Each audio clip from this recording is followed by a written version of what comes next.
What's up mga guys? Grabe na pala yung init ngayon sa Pilipinas. Para gusto ko namang ibang bansa. Kasi kakaligo mo pa lang para kabinuhusan ng isang balding tubig. Today's video nga ay kakain po tayo ng dalaba. Kasi hindi pa ako nakakain. Si nanay kasi ay umuwi sa bahay para magtimpla ng kape. Sinabihan niya nga ako na ako munang magbantay ng kanyang talaba. Kasi magtitimpla lang daw siya ng kape. So ako muna ang nagbantay. Sinabihan ko naman siya na magluluto ako ng talaba. Ilagay na nga natin ito sa net para maluto na. Nahirapan nga ako sa paglalagay dito guys, kaya nag-change angle na lang ako para mailagay natin ito ng maayos. Kinuha ko nga pala yung mga malalaki guys para makita nyo kung gaano kalaki. Lalagay na nga natin ito sa tubig para mahugasan na. Para pagkain natin guys wala nang dumi.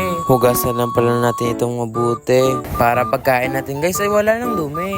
Binuksan ko na nga ang kaldero para maluto na. Magantay lang tayo ng 5 minutes para maluto ang ating talaba mga guys. Ito na nga, tinanda ko na ang kanin natin para sa ating talaba. Kunti na lang pala yung kanin dyan kasi maraming kaninang customer mga guys. Ito na nga, tinanda na natin ang ating sausawan. Inuna ko nga yung ating suka mga guys. Naparami pa nga ako ng paglagay dito. Lagyan na rin pala natin ito ng patis. Naparami rin ako ng lagay dito mga guys. Tamang-tama nga dahil si Tito ay may dalang donut. At ito na nga guys, nahanda na natin ang ating kanin at patis at pangbukas natin ng talaba. Ito na nga at kumuha na ako ng lalagyan ng ating talaba. Ito na nga at binuksan ko ng ating kaldero mga guys. Ito na nga at luto ng ating talaba mga guys. Ibuhos nga pala natin siya sa ating lalagyan mga guys.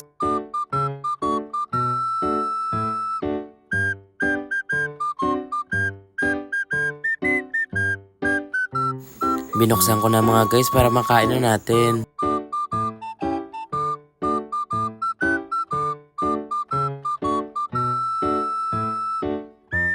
Grabe mga guys, ang laki.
Naubos na pala natin ang ating talaba mga guys. So good job mga guys.